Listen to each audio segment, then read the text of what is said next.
Good morning and welcome to another edition of the Senate Committee on Commerce and Labor. Madam Secretary, please call the roll. Senator Buck, Senator Daly, Senator Hammond, Senator Lang, Senator Pazina, Senator Scheibel, Senator Stone, Chair Spearman. Here, and please mark if they get here in time, those who are absent, mark them present. For those of you who don't know, the flight that was coming in from Vegas today couldn't land, and so they diverted the flight to Sacramento. They are refueling, and the latest is they're going to leave Sacramento and fly someplace, but they're not sure where until they can get permission to come here. So first week of April, and we're in a winter storm. How about that? Let me just go over a couple of things. I want to welcome everybody who is not on the plane that was diverted to Sacramento here. Those of you who are in Las Vegas and those who are joining us by phone, welcome to today. And it's starting out to be a pretty good day.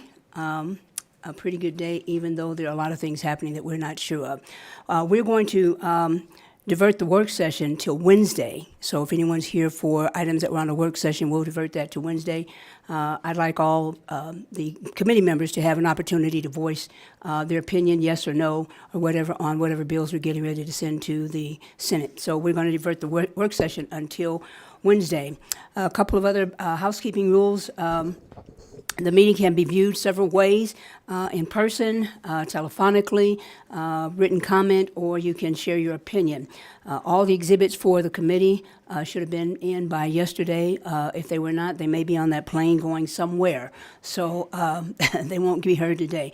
Make sure when you testify you turn your microphone on, speak clearly, project your voice, because there are people who are listening to us over the internet, and if you don't, they may not be able to hear you. Just a reminder that all persons who are testifying, anyone who knowingly misrepresents facts, can be guilty of a misdemeanor, and myself or any member of the committee can ask for verification. And so with that, let's see, Senator Orenshaw's bill, why don't we do that first? 336. Yeah, he's on the plane, but he's got some folks here. Yeah, he's got some folks here. Dr. Royal. Yeah. From Turtle Healing Band Clinic. Okay. Is there anybody else with you, or? Okay. Any other presenters here, or any other presenters in Las Vegas?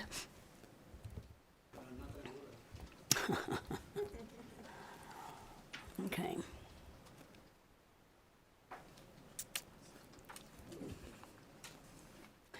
Revises measures, provisions relating to regulation of certain healing arts. And so, gentlemen, begin when you're ready. So Senator Orenshaw asked me to read his statement first. Is that okay? And then or should I introduce myself first? Introduce yourself, and you can say you're reading his statement. Oh, okay. And he owes you. Okay, my name is Dr. Daniel Royal. I'm a licensed osteopathic and homeopathic physician in the state of Nevada, as well as a licensed attorney with the State Bar of Nevada. Senator James Orenshaw is introducing this bill, Senate Bill 336 today, and I'm here in support of this bill. It's something that we've been working on over the last year. It's long needed and overdue, and so I'll save my comments for after reading his statement. Okay, good morning, Chair Spearman and members of the Committee on Commerce and Labor. For the record, I am Daniel Royal, not James Orenshaw, who represents, but I am representing him. He represents Senate District 21 in Clark County. And he says, I appreciate the opportunity to come before you today to present Senate Bill 336, which pertains to the expansion of exemptions for certain practitioners of healing arts, allowing them to practice within the scope of their authority without being subject to the provisions governing other healthcare professionals. So Senate Bill 336 is essential as it recognizes the diverse range of healthcare professionals and their unique expertise, ensuring that they are not unfairly constrained by regulations designed for other disciplines. So we have many dual licensees in the state of Nevada, so that's what this is addressing. To provide some context, existing law stipulates that provisions regulating the practice of physicians, physician assistants, perfusionists, practitioners of respiratory care do not apply to those practicing other healing arts within their scope of authority. This bill aims to extend similar exemptions to other practitioners of healing arts, such as dentists, nurses, osteopathic physicians, physician's assistants, podiatrists, and optometrists. This change is significant because it acknowledges the importance of allowing healthcare practitioners to practice within the scope of their training and expertise without being subject to regulations that may not be applicable or appropriate for their specific disciplines. So in the bill sections 1 through 5, there's detail for the exemptions mentioning the practitioners of the healing arts, ensuring that they can practice within the boundaries of their authority without being subject to the provisions governing other healthcare professionals. This will enable these practitioners to provide the best possible care for their patients while still adhering to the highest standards of their respective professions. Section 6 of the bill has important implications for disciplinary actions and investigations involving practitioners of healing arts. It states that the provisions outlined in sections 1 through 5 apply to any contact by a practitioner before, on, or after the effective date of this bill, which has not been the subject of a final order from the regulatory boards.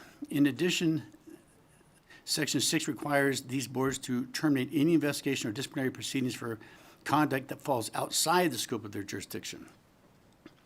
So Chair Spearman and committee members, thank you for your consideration for this important measure. I urge your support so we can create a more inclusive and supportive environment for all healthcare professionals, ultimately leading to better patient outcomes and stronger healthcare system. So that was a statement by Senator Orenshaw, and I just wanted to add a few things. So Senate Bill 336, it introduces the phrase in NRS chapters where prescription rights are at issue such that said chapter does not apply to any person, I'm quoting now, any person permitted to practice any other healing art under this title who does so within the scope of that authority, unquote.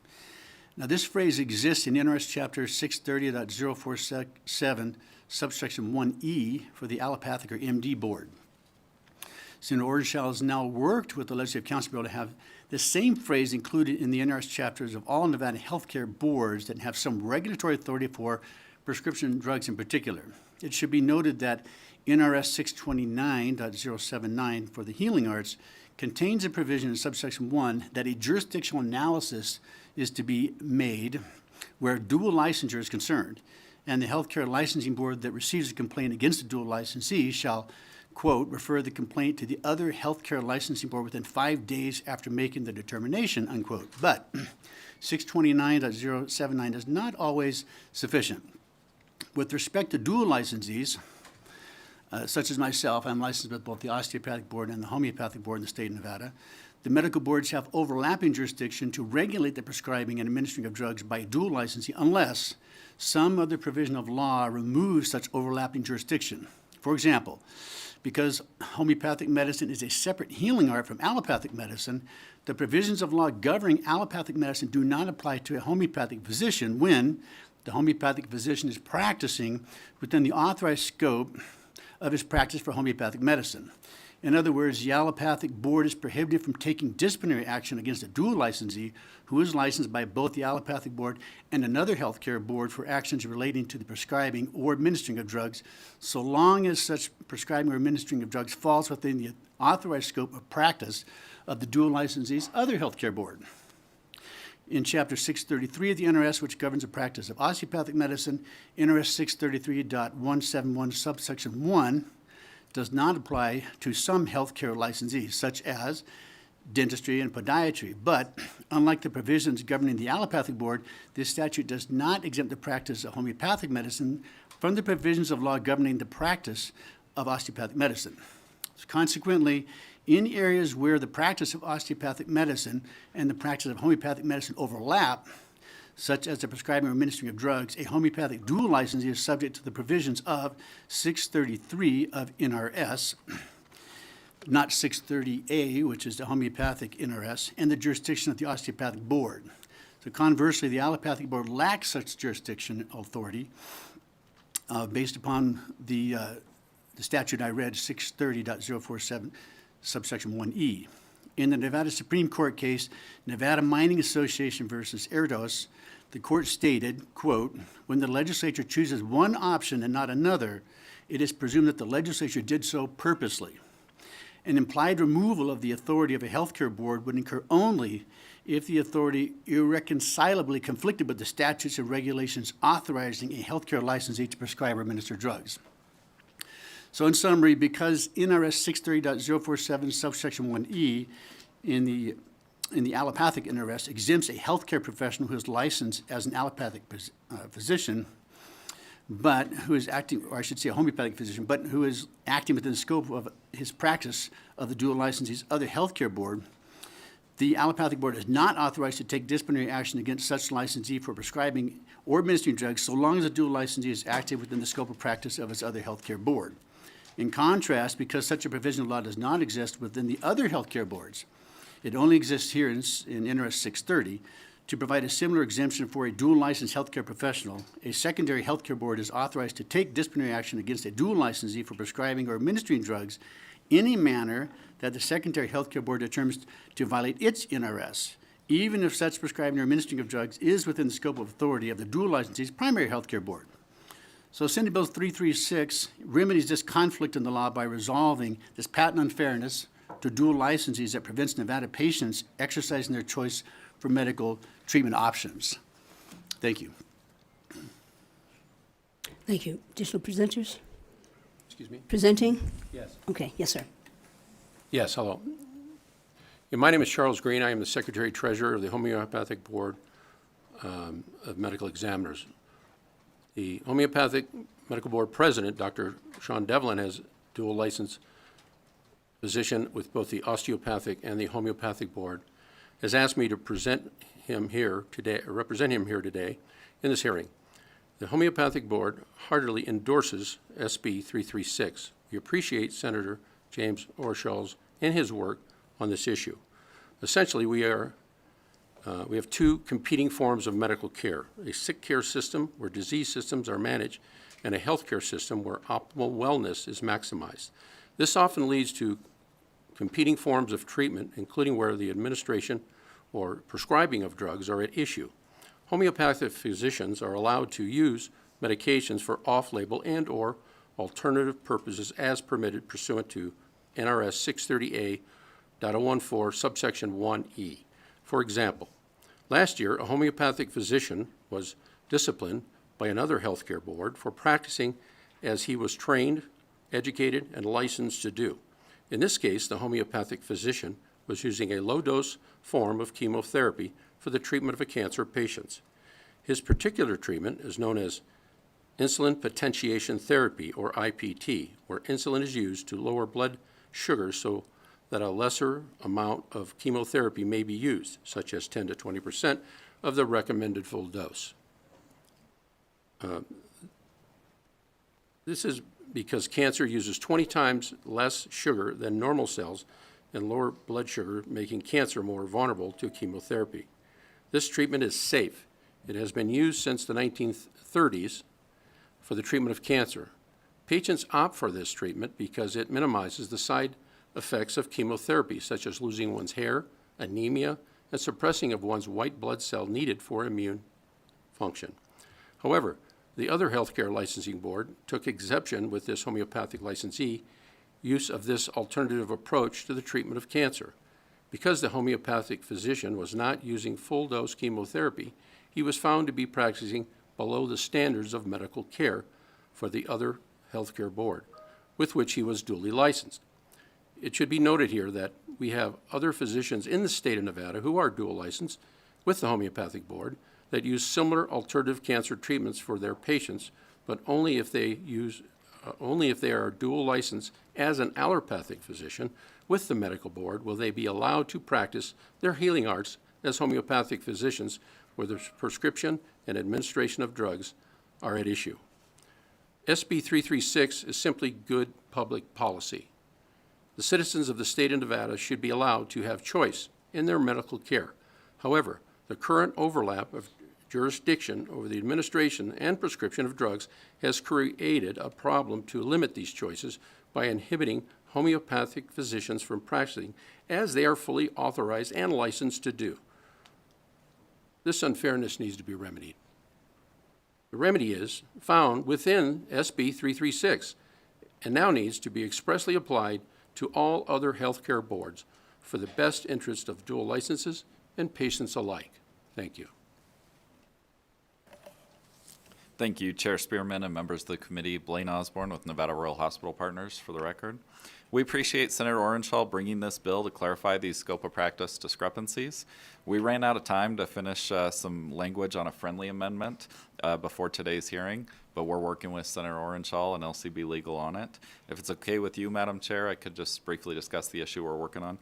So we have a similar scope of practice discrepancy between the Nevada Administrative Code 632.500, which allows certified registered nurse anesthetists, CRNAs, to select, order, and administer anesthetics.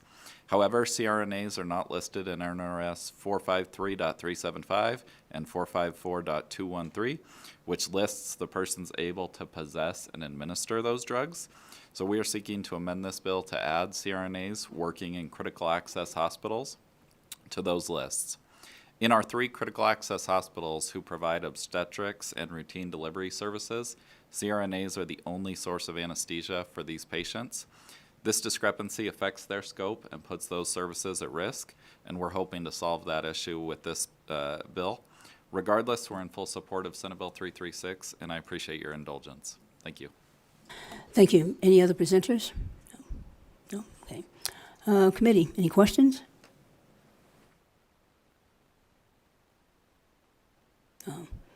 Please make sure that Senator Stones knows I made this remark. Where are you when we need you? Okay, so if there are no questions from the committee, you can step back and we will begin public testimony in support of Senate Bill 336. Anyone who is in support, please approach the table here in Carson City. There are three chairs at the table in Las Vegas as well, so anyone in support, please come forward.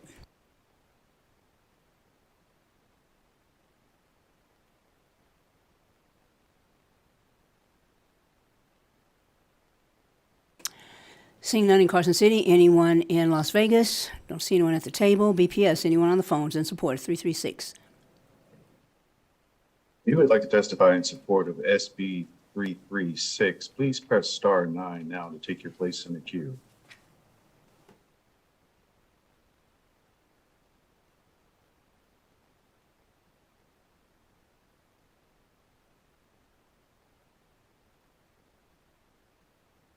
The public line is open and working. There are no callers at this time. Thank you. Anyone here in Carson City or in Las Vegas in opposition? Seeing none in Carson City, seeing none in Las Vegas. BPS, anyone on the phones in opposition? If you would like to testify in opposition of SB 336, please press star 9 now to take your place in the queue.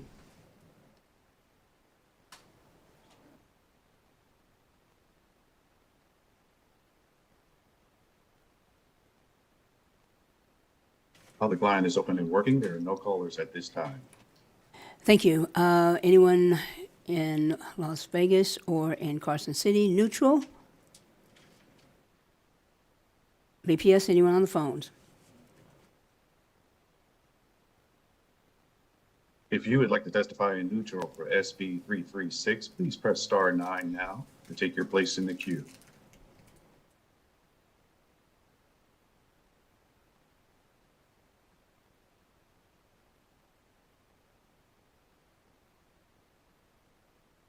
The public line is open and working. There are no callers at this time.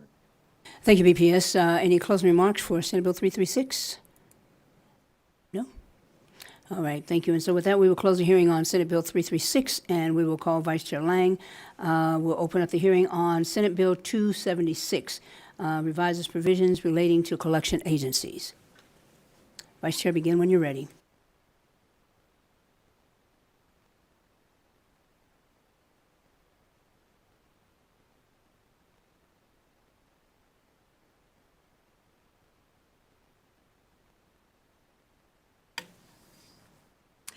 Good morning, Chair Spearman and committee members. I'm Roberta Lang, representing Senate District 7 in Clark County. Thank you for the opportunity to present Senate Bill 276, which aims to improve the regulatory environment surrounding collection agencies, collection agents, and debt buyers. Financial services play a critical role in our society, providing the resources and opportunities needed for individuals, business to grow and prosper. However, with these opportunities, some challenges and at times financial hardships. In such circumstances, the actions of collection agencies and debt buyers can significantly impact the lives of those affected by debt. Debt collection can be intimidating and stressful, and for those experiencing it, Debt collection can be intimidating and stressful experience for those involved. With the potential for aggressive tactics, harassment, threats, it is crucial that we establish guidelines and safeguards to protect consumers. By regulating this industry, we can ensure that collection agents act fairly, responsibly, and that do not resort to abusive or deceptive practices. This will create a more balanced and equitable system, allowing debtors to address their financial obligations without fear of unnecessary stress. As we consider the importance of regulating collection agencies, collection agents, and debt buyers, let us not lose sight of the fact that we are dealing with real people and real people's lives. The impact of debt collection practices extend beyond numbers on a balance sheet. It touches the everyday lives of those affected by debt. It is our responsibility to create a fair and just system that balances the needs of creditors and the rights of consumers. For these reasons and more, Senate Bill 276 is an essential bill as it provides a more comprehensive regulatory framework for collection agencies, debt buyers, and collection agents.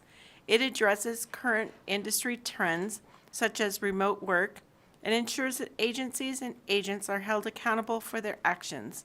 By implementing these changes, we can better protect consumers and maintain a fair and transparent debt collection industry. And now I'll turn it over for our bill summary.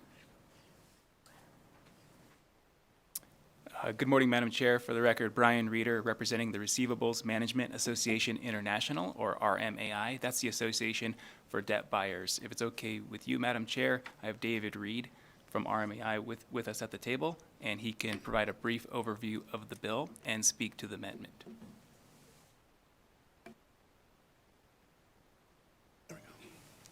Madam Chair, members of the committee, my name is David Reed, and I am General Counsel to the Receivables Management Association International, also referred to as RMAI.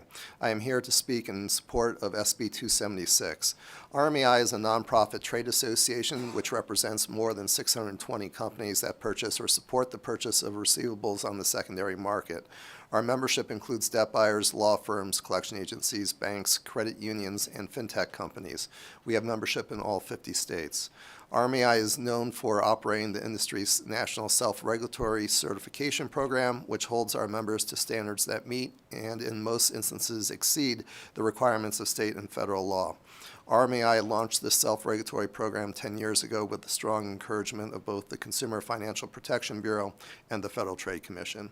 RMAI supports the passage of SB 276, which RMAI worked with FID on, including the proposed amendments which RMAI worked with industry stakeholders on, because it will not only require debt-buying companies to be licensed, but it will also modernize an act that was first adopted in 1969, 8 years before the Federal Fair Debt Collection Practices Act. Among the changes, this bill adds debt buyers to the definition of collection agency, which will require debt buyers to be licensed. This bill will replace qualified managers of a collection agency with a compliance manager. This is in alignment with the requirements of the CFPB and RMAI certification, which place an emphasis on having an employee dedicated to complying with state and federal laws and regulations. This bill will also permit employees to work from home, provided the collection agency abides by rigorous requirements designed to ensure oversight, compliance, and data security. This bill will also streamline the licensing process by only requiring a single corporate license rather than multiple licenses for each branch facility. Most other states have eliminated similar licensing requirements with no negative impact to consumers or the industry. On the main application for license, the branch offices are still required to be listed. This bill will also delete antiquated language related to out-of-state and foreign collection agencies. Under the revised language, all collection agencies would be treated the same regardless of location, and the Commissioner's power would be the same for all collection agencies. This bill will also permit affiliated debt buying companies to share a single license in certain circumstances. This is the modern trend that has been recently adopted in California, Connecticut, and Maine. This allows for a single audit to be performed of the entire corporate structure at the same time. And finally, this bill modifies an out-of-date requirement that a license be framed and displayed in a conspicuous place. Given that these facilities are generally not open to the public, it replaces this with a requirement that the license number be displayed on the collection agency website. I have a list of the summary of changes as well. In all sections of the bill, it changes the reference of Chief Compliance Officer to Compliance Manager. In Section 5, it clarifies ambiguity on what constitutes a remote location by adding the word either between the words separate from and the principal place. In Section 10, it clarifies that remote workers still need to follow current collector requirements found in NRS 649.335 regarding recording of calls and maintaining records. In Section 11, it deletes Section 11 due to similar content contained in AB 223. Section 14, it deletes subsection G to keep existing statute related to attorneys. In Section 17, it deletes subsection 4C. The remaining new language in Section 17 references the Public Records Act and then provides exceptions for personal financial records. Paragraphs A and B allow any state and federal entity to have access to personal financial records of an applicant. Section 18 deletes subsection 1B to clarify that collection agencies, not collection agents, must be licensed. This was an unintentional new language. In Section 18, it amends the new language to clarify that an additional license is not required for a branch office or remote location. Current new language says each branch office, which could lead one to believe that at least one branch office needs to be licensed. That is not the intent. Section 26, it amends the language to say that the exam referenced in subsection 2A is required unless the compliance manager and the collection agency are both certified by a national nonprofit trade association, which the Commissioner finds has adopted high standards acceptable to the Commissioner for waiving the exam. NRS 649.205 will need to be restored. Criminal background checks in subsection 2C would remain in the statute. Section 30, it would amend subsection 2 to clarify that a compliance manager cannot hold the same role for more than one agency. Sections 34, 35, and 38, it amends language to clarify that debt buyers are only exempt from written agreement requirements in collection statutes, NRS 649.334, if the debt buyer is not also a collection agency or unaffiliated parties. The current new law language references debt buyers acting as collection agencies. This could be confusing since the bill defines a debt buyer as a collection agency. And then finally, in sections 46 and 47, it deletes and adds a new section referencing NRS 97A.165, which is existing law requiring what must be included in an action brought to collect a credit card debt. My apologies for the length, but I would be happy to take any questions. But again, RMAI appreciates Senator Lang's introduction of this bill to license debt buyers and modernize the Collection Agency Act, and we support its passage. Thank you. Additional presenters? No? Okay. Committee, Senator Daley. Thank you, Madam Chair, and I just have a couple technical questions. Most of the bill was pretty straightforward, and I think, I know I met with Mr. Reeder before, and I see the amendment, didn't find questions there. But I'm looking at Section 17, it has to do with the confidentiality, and I'm just want to make sure that we're not creating an issue or a question later. So Section 17 modifies 649.065. There's already confidentiality in the existing law. You guys change it around a little bit, probably improve it, and make the whole application and all the information that you collect in that section confidential, much more clear than it was before. But then I think there's a conflict, or at least if someone was being mischievous, they could create a conflict, or at least I could make the argument. When you get down to section 20, which lists out all the information that you're supposed to give, if I'm reading it right, in the application. And then on page 14, you add a new subsection 7 that says any residential address provided to the commissioner pursuant to this section is confidential. You already made the application confidential. I think if you have this in there and someone wanted to be mischievous, I would say all the other information that's in there would be public. If you wanted it to be confidential, you would have specifically said in this section.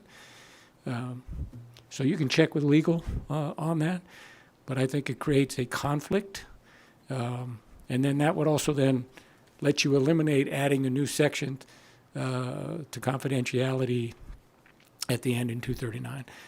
Check with legal, but to me it makes a conflict. I don't know if you have a response to that, but I'm sorry for the long-winded explanation, but you have to follow the steps.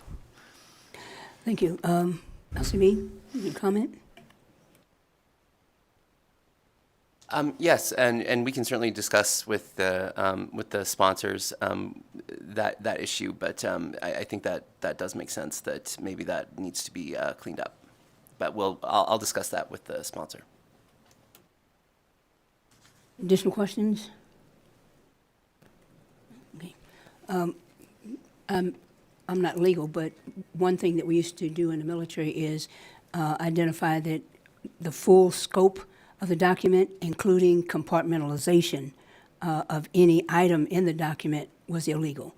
So I think that would address Senator Daley's issue. You got, here's the application, and it's confidential, but even in here in 7, when it looks like it could be something other than legal, does that make sense to you?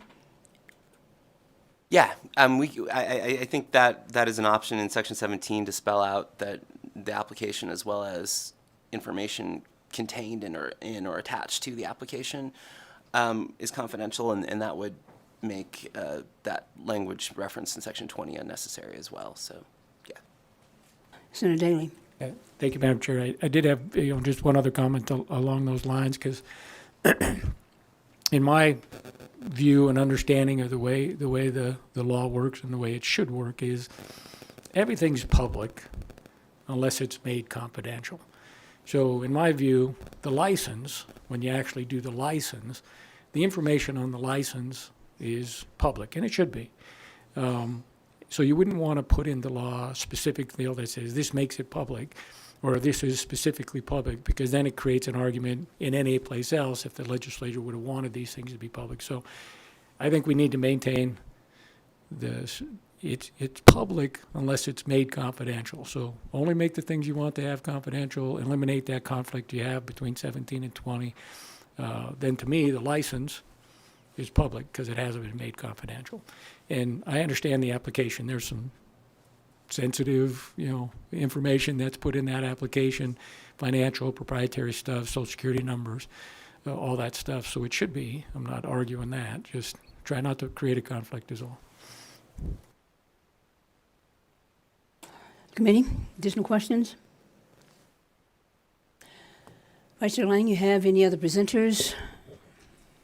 We do not, Madam Chair. Okay, well, with that, we will open up public hearing on Senate Bill 276. Those who are in support of Senate Bill 276, please come forward here in Carson City, and also come forward in Las Vegas.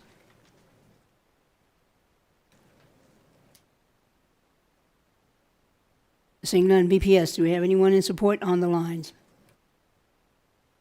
If you would like to testify in support of SB 276, please press star 9 now to take your place in the queue, or raise your hand in the Zoom window.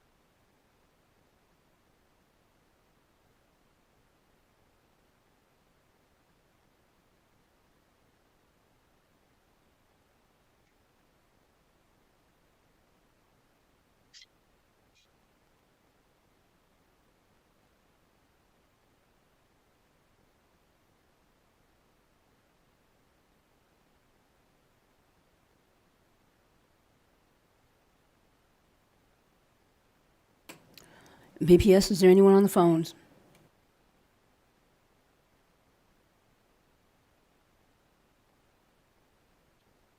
Good morning, Senator Jamie Cogburn on behalf of the Nevada Justice Association. We would like to thank Senator Lang, and we are in full support of this bill. Any bill that creates additional protections for consumers, we are behind. Thank you.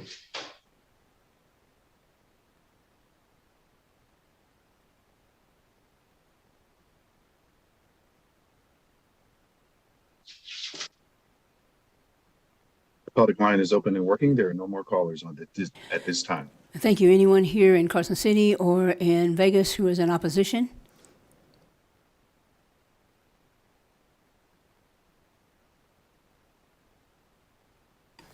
Good morning, Chair Spearman, members of the committee. Samantha Sato with Queer Nevada on behalf of Cameo, the Community Association Management Executive Officers. We appreciate the bill sponsor and the proponents of the bill. We worked through the weekend on the amendment. We will continue to work on it, and today we are still opposed. Thank you. Thank you. Have you spoken to the sponsor about the amendment? Okay. Anyone else? BPS, anyone on the phones in opposition? If you would like to testify in opposition to SB 276, please press star 9 now to take your place in the queue or raise your hand in the Zoom window.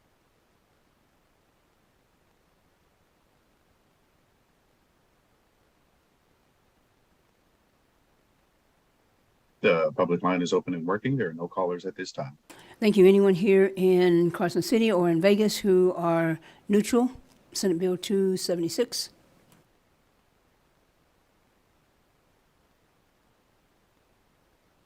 Good morning, Chair Spearman, members of the committee. For the record, Christina Kleist with Brownstein here representing Clark County Collection Service. Just here neutral today, we were originally opposed to the original language, but appreciate the extensive collaboration with the proponents and the sponsor of the bill. We'll continue working and look forward to seeing that amended language come out of LCD. Thank you. Thank you. Las Vegas.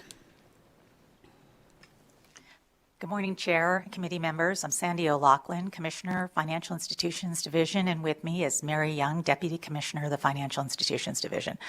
We are here in neutral, and we are continuing to work with the bill sponsors. And we're here for any questions.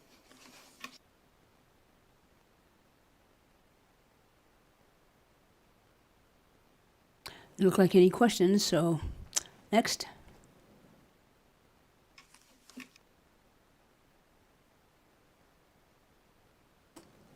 BPS, anyone on the phones neutral?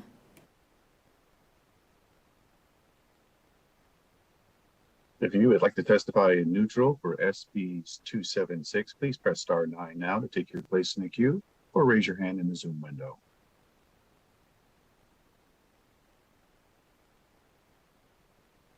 The public line is open and working. There are no callers at this time. Thank you. Vice Chair Lang, any closing comments? Thank you, Chair Spearman. I would just end by saying that thank you for the opportunity to hear Senate Bill 276. This bill takes significant steps toward improving the regulation and management of collection agencies and collection agents, and I urge your support. Thank you. Thank you. And with that, we will close the hearing on Senate Bill 276 and open the hearing on Senate Bill 330. Vice Chair Lang, stand fast. Revises provisions relating to health care. Begin when you are ready.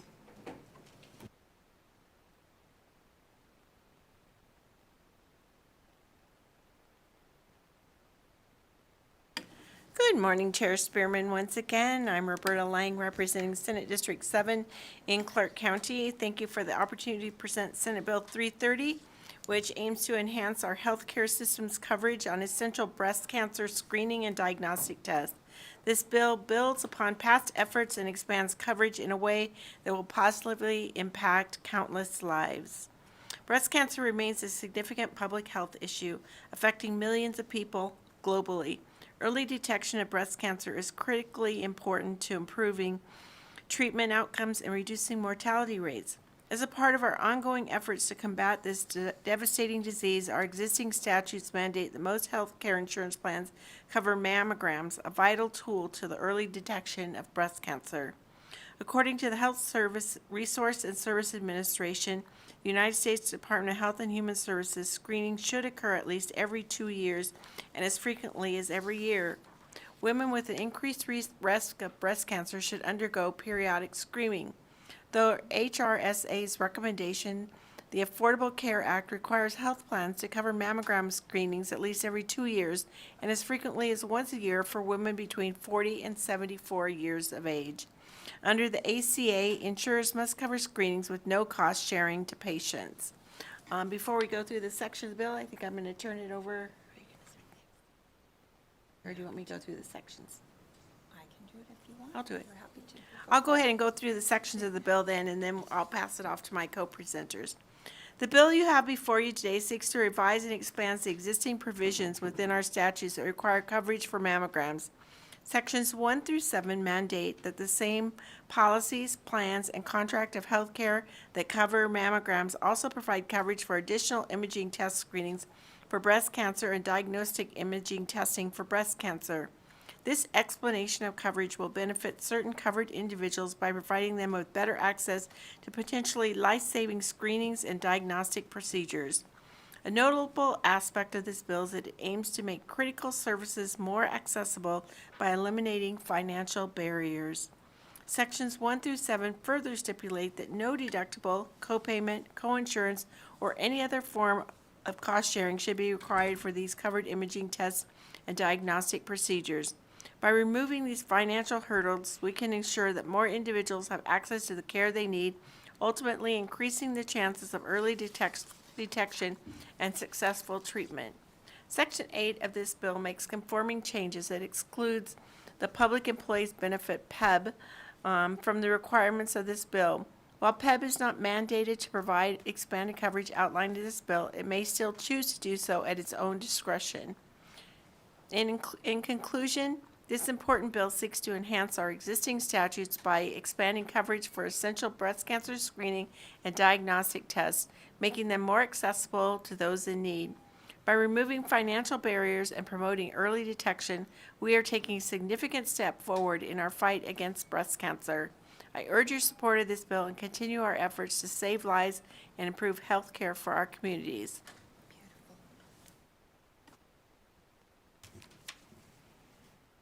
Good morning, Chair Spearman and members of the committee. For the record, my name is Carrie Harrington. I am the Executive Director with Nevada Cancer Coalition. We are a statewide nonprofit, and we bring together public and private health entities, as well as stakeholders, including Susan G. Komen and American Cancer Society, to work on reducing the burden of cancer in our state. As Senator Lang beautifully put it, the intent of Senate Bill 330 is to find breast cancer earlier when it's easier to treat and ultimately to save lives.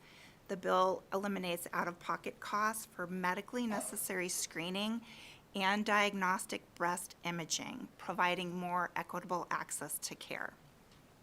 We've essentially updated the annual mammograms and providing that to all insured patients starting at age 40. We've also aligned the statute with the most current recommendations. We are also providing for imaging testing to screen for breast cancer when medically necessary at any age and at any interval, again when medically necessary. You'll find patients at high risk, including those with a family history, dense breast tissue, etc., BRCA gene, for example, they require additional screening. These tests can include breast magnetic resonance imaging, better known as MRI, breast ultrasound, and other clinically indicated testing. We've also provided for diagnostic imaging testing, again, when medically necessary.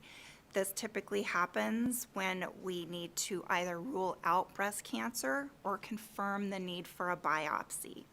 These tests are conducted for people with symptoms of disease, or perhaps they had abnormal test results from their screening mammogram. Again, these can use MRI, breast ultrasound, or other clinically indicated diagnostic testing. So we are providing these for privately insured patients. It's very important to note that this bill does not impact federally regulated insurance, including ERISA plans. It's also important to note that Nevada Medicaid covers everything that we've described in this bill. They already cover that for patients at absolutely no cost. To date, 8 states have already passed similar legislation, and we're very excited that Nevada is one of 24 states currently working on similar bills. Breast cancer is expensive. The National Cancer Institute reports that national expenditures associated with cancer have continued to increase in the United States. That's no surprise. But breast cancer is remaining the costliest at just under $30 billion. That was in 2020, just under $30 billion. Breast cancer also has the highest treatment costs of any cancer, including the highest out-of-pocket costs for patients. These costs increase at each stage of breast cancer diagnosis. In fact, the cost for a stage 4 diagnosis can be 60 to 90% higher than treatment for breast cancer found at an earlier stage. Thanks to the Affordable Care Act, as you know, widespread access to preventive screening with a mammography machine is available to millions of people at no cost. However, if you're a patient at high risk for breast cancer or the results of your mammogram are in question, additional testing is required to rule out breast cancer or confirm the need for a biopsy. Thanks to both research and huge advances in technology, we now have the tools to detect and diagnose breast cancer in its earliest stages for all of these patients. However, these tools are not equitably accessible to everybody. Currently, this additional testing at this point in time might leave a patient with hundreds to thousands of dollars in out-of-pocket costs, all before ever being diagnosed or even starting treatment for cancer. What happens is patients who face these costs often just put off needed care or skip these screening tests altogether. Few facts from the CDC. We know that screening reduces deaths. That's item number 1. Compared to not screening at all, screening can reduce breast cancer deaths by 26%. In other words, 7 deaths are averted for every 1,000 people screened. We decrease the number of people diagnosed with a late-stage cancer. Screening has contributed to a 29% reduction in the number of people diagnosed with breast cancer that could have spread to other parts of their body. We know that screening absolutely detects cancer sooner when it's much easier to treat. Almost 98% of people diagnosed with cancer in the early stages live for at least 5 years or more, compared to only 31% of those that might be diagnosed with an advanced stage that's already spread to other parts of their body.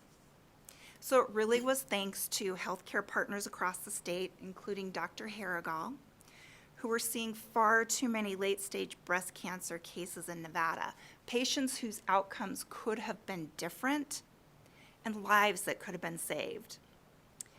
The culmination of this bill has really been thanks to years and the collaboration of these physicians and organizations working together to change the story and to save lives in Nevada. I'm going to pass it to Dr. Harrigal now. Good morning, Chair Spearman and members of the committee. My name is Dr. Harrigal, and I'm a radiologist who specializes in breast cancer. My job is to read mammograms and to catch breast cancer. I have lived and worked right here in northern Nevada for more than 10 years. When I first started working in Nevada, I was shocked at how many of my patients presented with late-stage breast cancer, including stage 4 breast cancer. Many of these women hadn't had a mammogram in many years, and some of these women had breast cancers the size of a baseball, which would have been easily caught on a mammogram. Besides skin cancer, breast cancer is the #1 cancer diagnosed in Nevada. According to the American Cancer Society, more than 2,620 of our friends, family members, neighbors, and colleagues will be diagnosed with breast cancer by the end of 2023, and 440 Nevadans will die of this disease this year. Further, breast cancer does not affect all racial and ethnic groups equally. While white women are more likely to be diagnosed with breast cancer, Black women are more likely to die of breast cancer than any other group in Nevada. Black women are more likely to die of breast cancer than any other group in Nevada, which is 32.8 deaths per 100,000 versus 23.7 deaths per 100,000 for white women. This is a health disparity that cannot be ignored. Black women are more likely to be diagnosed with triple-negative breast cancer and inflammatory breast cancer, both of which are more often detected with additional tests like breast ultrasound and breast MRI, as these cancers do not show up as well on standard mammography. As I learned about the low rates of mammograms and the high death rates from breast cancer in Nevada, I wanted to understand the barriers to access. Over and over, I would meet women who could not afford to get mammograms or supplemental imaging. These included many working women who thought that they had good insurance and were shocked to find out that their insurance companies did not cover tests necessary to catch breast cancer. I met women who delayed getting breast care because they had to choose between paying their rent and paying for a diagnostic mammogram or ultrasound. The lack of insurance coverage and high copays and out-of-pocket expenses delays care and treatment for many women in our community. I have met countless women who were told that they had a higher risk of breast cancer due to family history or dense breast tissue, but their insurance companies wouldn't cover the cost of additional tests like MRI, 3D mammogram, and ultrasound, which have been proven to catch more breast cancers in these women. To give you some background on these tests, a mammogram is a very safe, low-dose X-ray picture of the breasts. A screening mammogram is a test on a woman who doesn't have any symptoms like a breast lump. A diagnostic mammogram is a test done to address a clinical symptom like a breast lump or breast pain, or an abnormal result from a screening mammogram.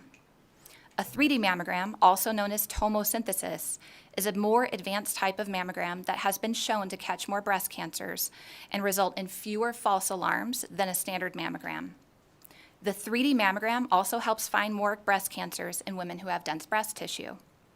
Dense breast tissue is associated with a higher chance of developing breast cancer, as well as a higher rate of cancers being hidden and missed on a standard 2D mammogram. Breast MRI is a tool without X-rays or radiation, which has the highest cancer detection rate.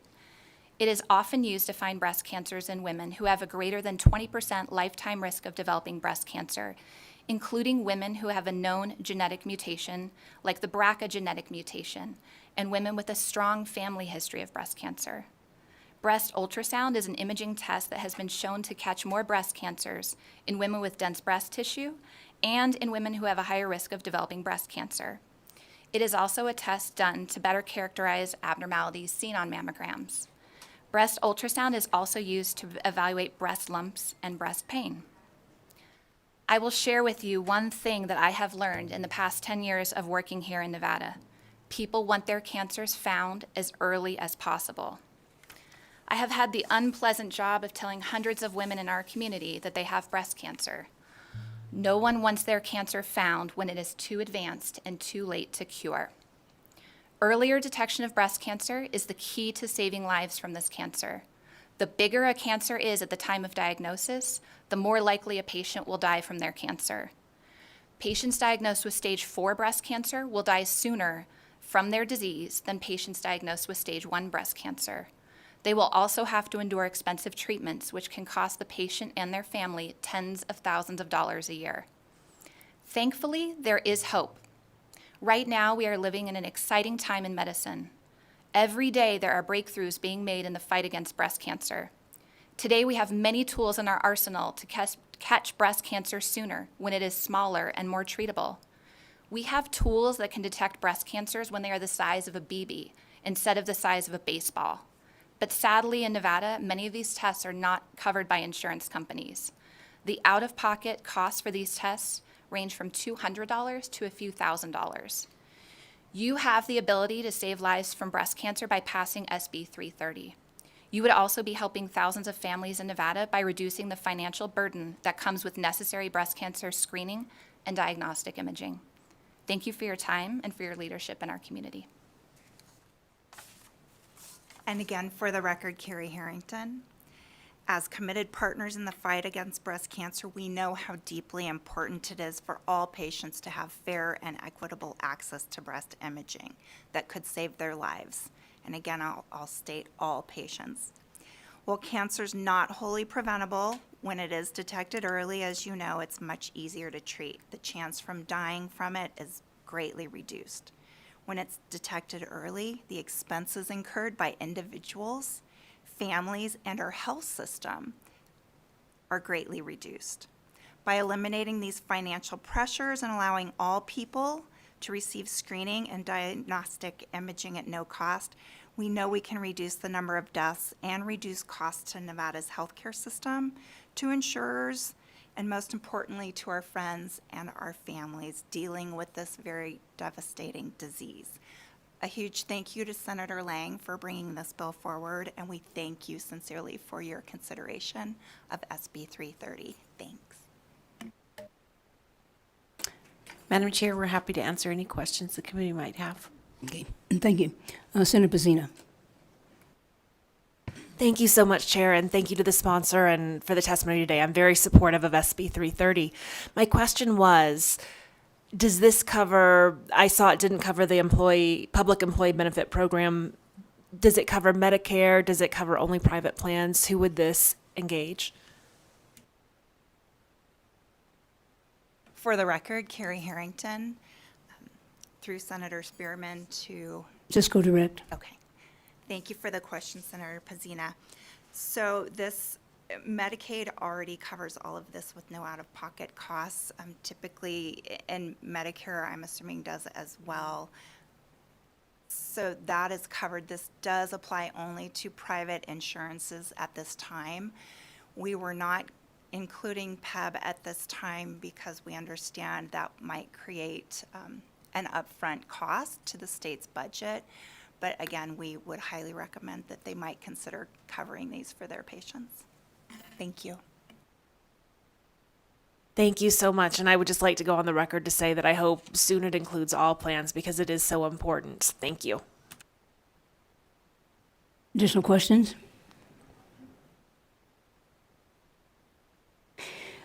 So I just have a couple, and I'll preface this by saying I am in total agreement with my colleague because your insurer does not inoculate you from breast cancer. So that being the case, it means that whether you're in private or other insurance, it's probably there. I knew some folks in Texas, men who were diagnosed with breast cancer. How rare or how prevalent is that? And what is the trajectory? Did it start low 20 years ago, maybe being elevated now? What does that look like? This is Dr. Siobhan Hergel. So breast cancer is far more common in women than in men, but there are some men who get it every year. We have the numbers. I don't have them at the top of my head in Nevada, but it is more common in women. It happens in men. We catch it in men when they present with lumps. In general, the incidence of breast cancer is rising at about 1 to 1.25% per year. The trajectory is just getting higher. Even when you account for the increased detection with additional screening tests, the overall incidence of cancer in America and in Nevada is rising. The reasons why is multifactorial. And under investigation, but every year it impacts more people every single year. Does that help answer your question? It does. Can you give me couple of facts? Yes, please, Carrie. For the record, Carrie Harrington. Thank you for that question, Senator Spearman. So according to the American Cancer Society national statistics, 2,800 new cases of invasive breast cancer will be diagnosed in men, and about 530 men will die from breast cancer in 2023 alone. Some of the changes that we are making with this bill does incorporate all Nevadans, so male, female, basically anyone, so everyone's included in this bill. Thank you.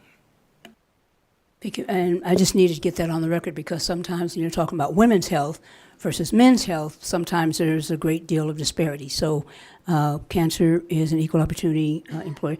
And just on the record too, in 2020, we established that racism is a public health crisis. And so some of what I heard you all say appears to me to be part of the systemic racism that is prevalent still in America that we don't want to deal with, but we need to, because as long as we don't deal with it, then these types of health crises will continue. Someone mentioned stopping at age 74. Why 74? Dr. Harrigal. So decades of research in screening mammograms support screening. The upper limit of screening has not yet been scientifically proven past the age of 74. In America, we see patients living into their late 80s and 90s, so patients are encouraged to keep getting mammograms as long as they would want to act on that information and as long as they're in good health. But there are many patients who might have other kinds of cancers or advanced heart failure or renal failure that would limit their life expectancy, and those patients might not consider getting a mammogram because they have more pressing clinical matters. Patients are allowed to continue past the age of 74, but that's kind of a discussion at that point between the physician and their patient about what's appropriate, and we support letting patients decide what's best for them after the age of 74. But we, would hope that it's covered by insurance companies. It is for Medicare, but this is based on the scientific research out there. Additional questions? One more. So one of the reasons why some of the other insurance other than private are not covered is because of the cost that would be incurred. Example used, PEBs. Is that right? Someone said PEB. Yeah, PEB. And then we're looking at ERISA plans as well. Is there, in your research, is there any way to look at this collectively or holistically so that it would encourage more insurers to cover this? Because I think, sometimes I think what you see is based upon your own perspective, and unless it's hit your family, it's somebody over there, and the chances of getting me is probably not that great. So, and the other thing is, couch your answer, if you will, because sometimes we have a tendency to take these things in isolation. But, sociologists understand that all of these things are working together and they are impacted at different points in one's lifespan. So when we look at the cost of covering mammograms, additional mammograms and testing and those sorts of things, when we look at doing that, it just appears to me that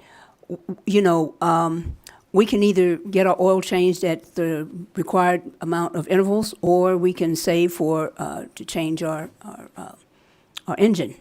So what is the cost versus the investment? Thank you for the question, Senator Spearman. For the record, Carrie Harrington. For the states that have already worked through this legislation, from their fiscal analysis, we have numbers that these could have increased monthly premiums by 0.04, so 4 cents to possibly $1.04.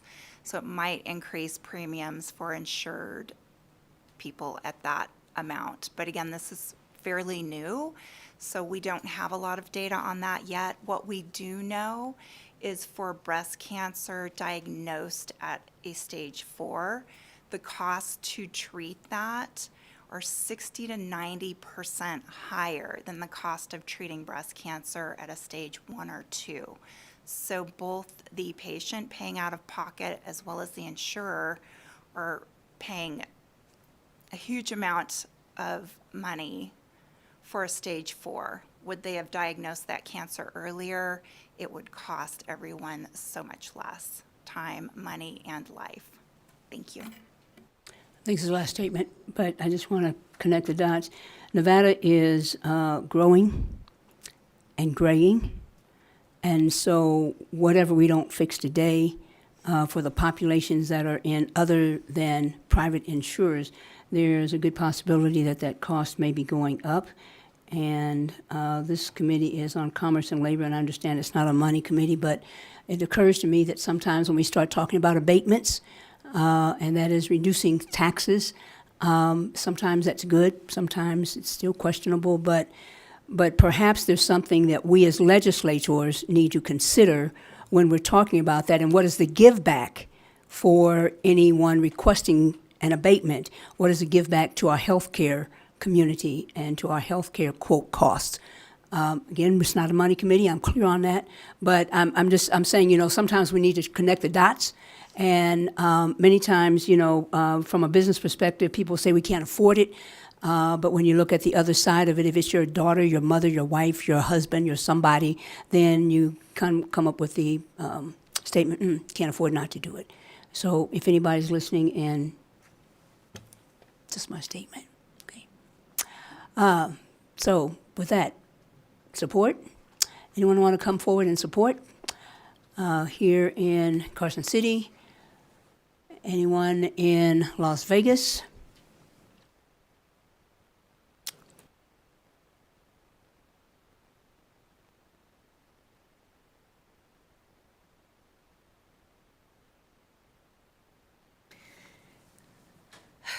Okay. Good morning, Madam Chairman, Chair Spearman, and members of the committee. For the record, my name is Kelly Miner.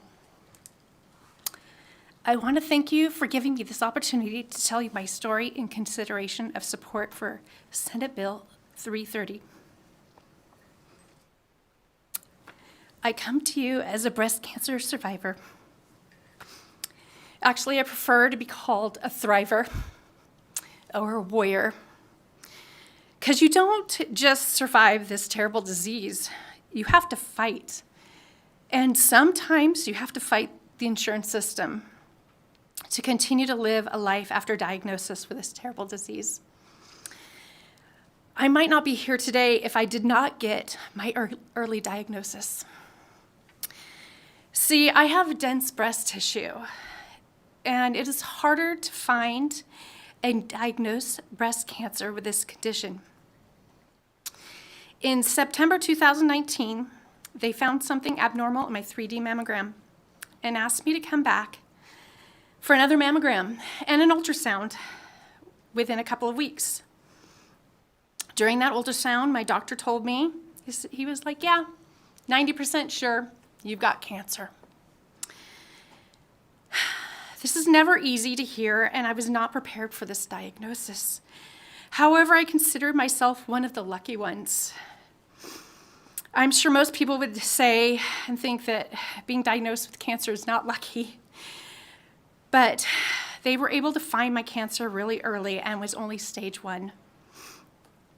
It was only discovered because I had a 3D mammogram. They said they wouldn't have been able to find it with a regular mammogram. Once I received the results from my ultrasound, I was able to get a biopsy within a week, and it was surgically removed within 3 weeks. I believe my survival was due to the swiftness of the medical attention I received. We all know what happened in 2020 when they shut down all of the non-essential medical procedures, and if I had waited, this might be a different story. Who knows where I would be if I needed to wait for an insurance approval or if I had to save up to afford my copays. I might have had to go through a lot more painful, extreme, and expensive procedures if it had spread, let alone if I would even be here today to testify in front of you. I was able to receive this expedient medical services because I had good insurance, but not everyone is that lucky, as I was to have this medical coverage for these procedures. See, when you receive this information from your doctor, it can be crippling emotionally and mentally. Thoughts like, will I ever survive this? Will I have to go through debilitating chemo and radiation therapies? Will I lose my hair? Will people look at me differently? All these thoughts can be devastating. And the last thing you want to have to do is worry about how you're going to pay for those life-saving procedures and expensive copays. I can't imagine having to make the decision between buying groceries, paying my mortgage, or paying for my medical bills while worrying whether I will live or die from this disease. I've been on a schedule of mammograms and ultrasounds every 6 months for the last few years since my cancer was removed. I had another scare last year when I developed some lumps again. I needed to go in for a mammogram and ultrasound to make sure it was not a reoccurrence. Unfortunately, I just changed jobs and had to wait 3 months for my insurance to kick in. I had many sleepless nights worrying before I was able to go in for the mammogram and ultrasound. And I was going to have to go through, and I was worried that I was going to have to go through this traumatic process again. It was a struggle with my mental health for sure. I was stressed that I may have waited too long and that if I did have it again, that it might have spread throughout my body and it might be too late and I wouldn't be able to recover from it. Again, I am here because I'm a lucky one. And once my insurance kicked in, I was able to have my mammogram and ultrasound, and I learned that they were benign. Every time I walk into these procedures, I'm anxious and nervous that the doctor will make that life-changing statement again. It is projected about almost 300,000 women will be given this gut-wrenching diagnosis this year in this country. Some will lose their lives because they will receive this information too late because they pushed off these life-saving preventative screenings because they could not afford them. These procedures are essential for women's survival rate to get these in a timely manner. No one should go bankrupt or have to worry about having to pay exuberant medical bills. No one should ever have to choose between their living expenses and life-saving procedures. I would like to implore you to pass Senate Bill 330 so women can receive this imperative health care that they need to be diagnosed in a timely manner without having to worry about medical bills hanging over their heads or just putting off their important procedures that can diagnose this terrible disease early so that lives can be saved. I am extremely thankful that I have been cancer-free for 3 years, 5 months, and 6 days due to my amazing team of doctors and the ability to afford my procedures. But this will be a lifelong journey. I want to thank you for listening to me and looking to pass this to save many more lives of mothers, sisters, grandmothers, daughters, nieces, and aunts out there that may not be as fortunate to have insurance or the financial means to afford to pay for these procedures. Thank you. Thank you. So let me say, thank God that you're a warrior, okay? And thank you for your testimony. Thank you. Thank you, Chair Spearman. Alex Tanchek with Silver State Government Relations, representing the Nevada Advanced Practice Nurse Can you Association. get closer to the mic? Yeah. Sorry. Alex Tanchek with Silver State Government Relations, representing the Nevada Advanced Practice Nurses Association in support of SB 330. NAPNA believes SB 330 will help to prevent life-threatening health care crises for individuals and will also prevent further far greater expenditures for treatment costs. Thank you. Chair Spearman and members of the committee, my name is Aidan Downey, and I'm testifying in support of SB 330 on behalf of the Comprehensive Cancer Centers of Nevada by eliminating financial pressures and allowing Nevadans to receive coverage for screening and diagnostic imaging. We can reduce overall costs of the system and, more importantly, save lives. For these reasons, we respectfully urge your support of SB 330. Thank you. Good morning, Chair and members of the committee. My name is Vanessa Dunn, VANESSADUNN, and I'm here on behalf of the Nevada Public Health Association, representing members with interests in advancing public health, and the Nevada Primary Care Association, representing the federally qualified health clinics across the state. Both organizations would like to offer their strong support. Breast cancer screenings offer an important early detection method for cancer with a high survival rate when caught and treated early. SB 330 is an important step in ensuring access to screening and diagnosis for breast cancer. Thank you so much. Good morning. My name is Amy Thompson With over 10 years' experience as an oncology certified nurse and certified breast cancer patient navigator, I strongly support SB 330, which would eliminate out-of-pocket costs for medically necessary screening and diagnostic breast imaging. I have witnessed countless women experience access barriers to breast cancer screenings and recommended diagnostic testing, including breast MRIs that were mentioned earlier, all based on high out-of-pocket costs that can be hundreds to thousands of dollars depending on the type of tests ordered. Delaying necessary supplemental screening and diagnostic imaging means delaying the identification of breast cancer that, when caught early, has the best outcomes for survival. Delaying early detection is never in the best interest of a patient's survival, as we can all agree on. And one should never have to decide to put off breast imaging based on the costs of tests. If our system is not set up to facilitate early detection by eliminating out-of-pocket costs for necessary screening and diagnostic breast imaging, we can expect continued disparities in access, an increase in late-stage diagnosis, and a higher risk of financial toxicity for those diagnosed that will likely also result in delayed treatment based on their ongoing financial hardship. As Nevadans, we can and should do better.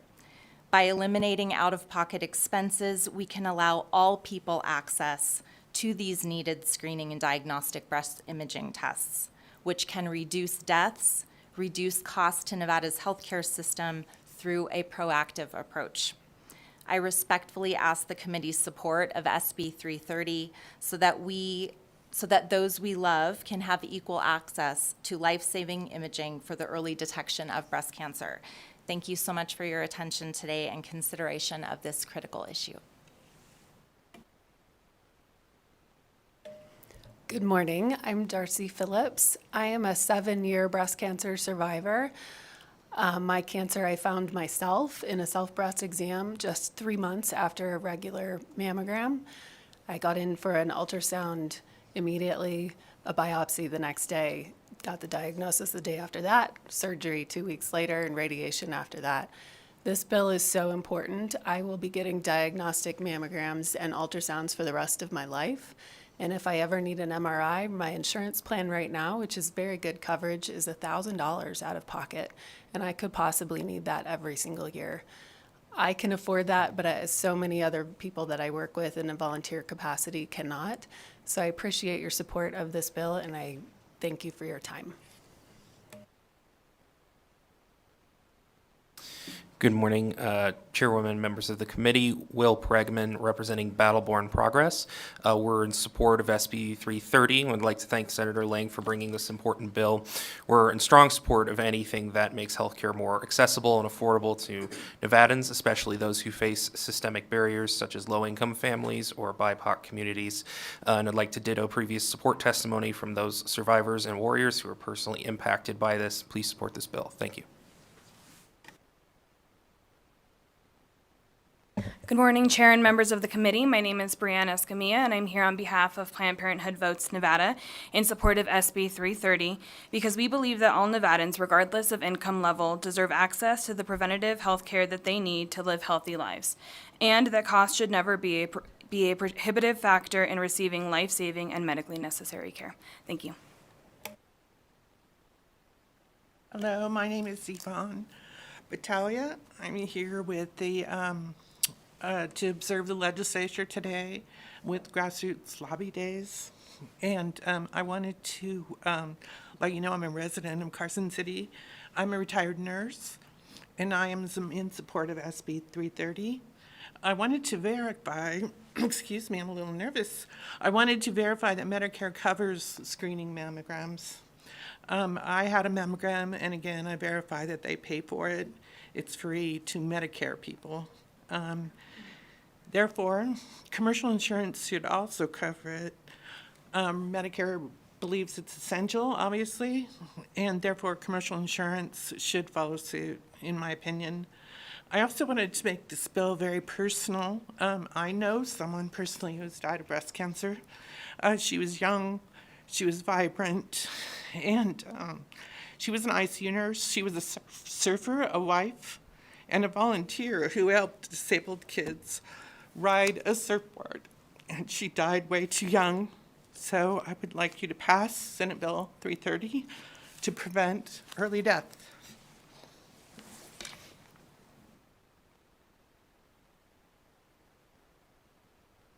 Anyone else here in support?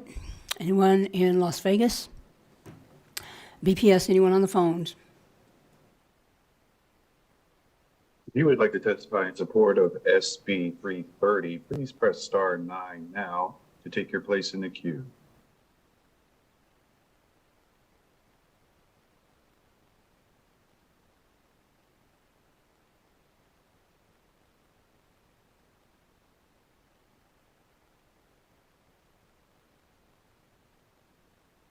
Good morning, Chair Spearman and members of the committee. For the record, my name is Randy Johnson, Government Relations Director for Nevada, representing the American Cancer Society Cancer Action Network. We are pleased to support SB 330, which would eliminate out-of-pocket costs for medically necessary screening and diagnostic breast imaging. This year, the American Cancer Society estimates over 17,000 new cancer cases will be diagnosed in Nevada, of which 2,620 will be diagnosed with breast cancer. Unfortunately, it's estimated 5,850 Nevadans will die from cancer this year. Reducing the barriers to screening is of most importance. Ensuring access to medically necessary screening and diagnostic breast imaging can decrease the number of Nevadans diagnosed with late-stage cancer. I thank the committee for your attention on this important issue.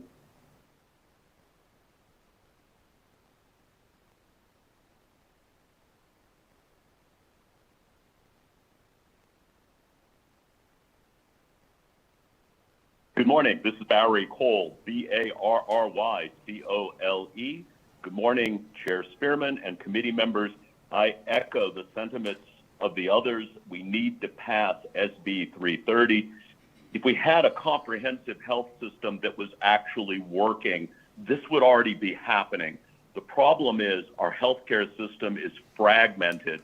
People are caught between different insurance parameters. I've seen breast cancer play throughout the life continuum as a physician. I've seen my patients suffer with it, my mother suffered with it, my daughter-in-law suffered with it, and as a hospice medical director, it broke my heart to see people on hospice who could have had earlier intervention and hopefully viable treatment, maybe even cure.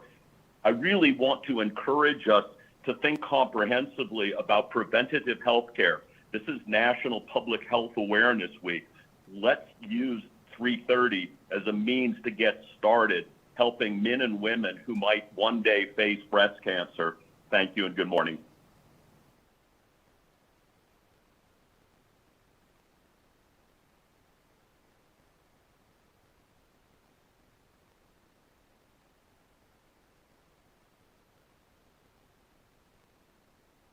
Good morning, Madam Chair and members of the committee. Thank you for the opportunity to testify this morning. My name's Connor Sweeney. I'm State Policy and Advocacy Manager with Susan G. Komen.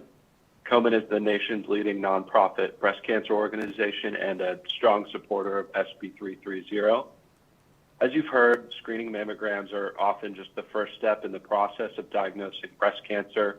Early detection would not be possible without diagnostic follow-ups and additional supplemental imaging required to either rule out breast cancer or confirm the need for a biopsy. Unfortunately, our organization often receives calls and emails from individuals who tell us they're unable to afford the out-of-pocket costs for their recommended breast imaging. And so these patients who are delaying or even foregoing these imaging sessions for financial reasons unfortunately run the risk of seeing their cancer spread where it becomes more deadly and more costly to treat. So it only makes sense to ensure all patients have equitable access to the entire screening continuum and not just the first step in the process. The widespread availability of no-cost mammograms has shown us that increased access to screenings drives early detection, but this is not equally true across all demographics. Significant disparities do exist when it comes to the diagnosis of breast cancer that we believe may be due to additional delays in medically necessary imaging. For example, evidence shows that commercially insured Black breast cancer patients are diagnosed at a later stage and have a higher mortality rate when compared to their white counterparts with the same insurance status. So eliminating out-of-pocket costs for these services would further improve access, eliminate that disparity in others, and result in earlier detection of breast cancer across the board, including for variations that are more difficult to detect during a standard mammogram. So I want to thank Senator Lang for introducing this important bill, and I want to thank the committee for their attention to this critical issue.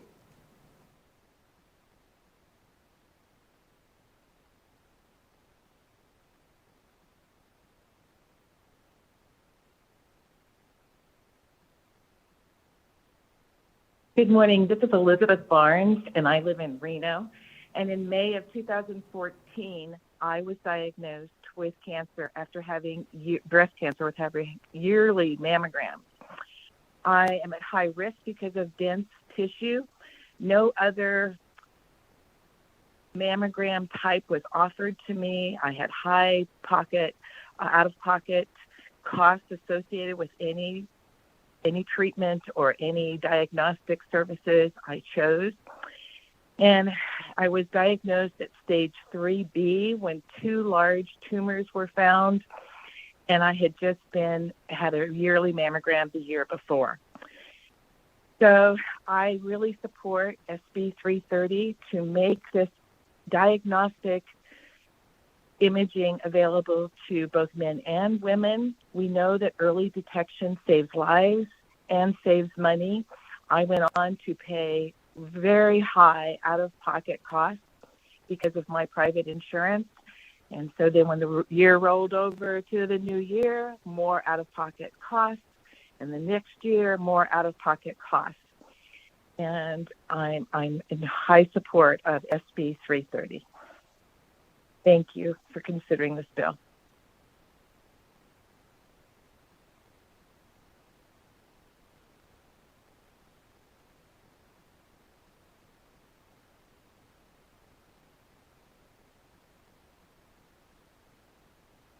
Good morning, Madam Chair and members of the committee. My name is Sarah Watkins, and I represent the Nevada State Medical Association.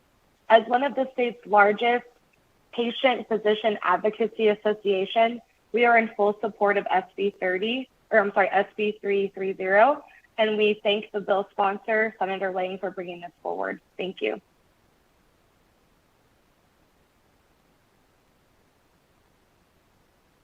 The public line is open and working. There are no callers at this time. Thank you.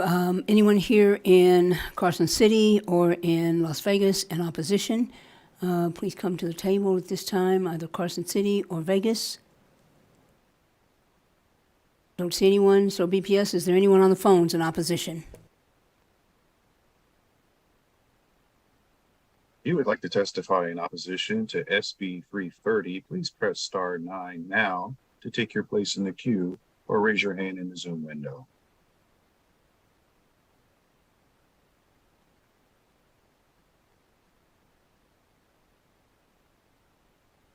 The public line is open and working. There are no callers at this time. Thank you. We will go now to those in neutral. Anyone here in Carson City or in Vegas neutral on Senate Bill 330? Seeing none, BPS, anyone on the phones? If you would like to testify in neutral for SB 330, please press star 9 now to take your place in the queue.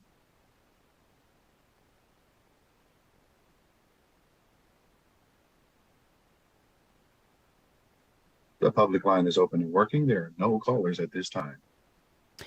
Thank you. Vice Chair Lang, you have closing comments, and I think Senator Daly, question or comment? Senator Daly? And thank you, Madam Chair. And I know everyone's surprised they didn't have any questions on this bill, but no, I do support what we're doing. And I just wanted to mention, listening to some of the testimony on switching insurance and various things in the elimination period before they qualify and various things. It just reminded me that we should all be thankful of the forward-looking ACA when it was passed, eliminating pre-existing conditions. So those people had to switch, would then still not be covered because they would claim it was a pre-existing condition. So I think that's an important thing just to remind everybody that we have made a lot of progress and still more work to be done. But just a comment. Thank you, Madam Chair. Thank you. And I just have a comment too, as I thought about it. Some of the plans that would not be covered under this, particularly the one insurance plan for public employees, I think I learned last week that their annual deductible is something like $3,000. And I don't know who can afford that, but again, I just think it's important for us as legislators to connect the dots whenever people who can afford insurance for themselves are coming to us and asking for some type of abatement, to remember those who don't get an abatement on their health care costs, and to take that in consideration. I know I'm preaching to the choir and I sing alto, so Vice Chair Lang. Thank you, Chair Spearman. I just, in closing, want to remind everyone that if we're proactive, we save dollars. If we're reactive, it's going to cost a whole lot more. And when we have plans like Medicare and Medicaid that are already covering these, there's no reason why our private insurance companies can't also cover these expenses. So I urge you to vote yes in favor of this bill. Thank you. Thank you. And I just have one request. If you can amend that so that someone can send a memo to diseases that when people change jobs, diseases can't show up until after 91 days. So thank you. With that will close the hearing on Senate Bill 330, and we'll open it up now for public comment. Public comment limited to 2 minutes, and anyone testifying for public. In this period in public comment, we do not discuss anything that we've already talked about in the previous bills, but you're welcome to talk about anything else. So anyone here in Carson City? Anyone in Vegas?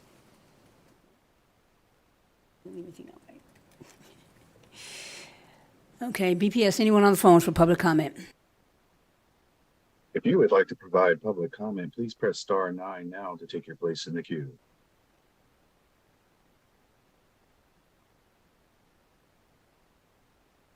The public line is open and working. There are no callers at this time. Okay. Thank you. And with that, we will adjourn this edition of the Senate Committee on Commerce and Labor. We'll reconvene again at 8 o'clock. It may be earlier on Wednesday because we need to pick up the work sessions that we missed today. So just stay tuned, and if that is the case, we'll make sure that it's posted by 3 o'clock this afternoon so you have ample time. So with that, we are adjourned. Thank you all.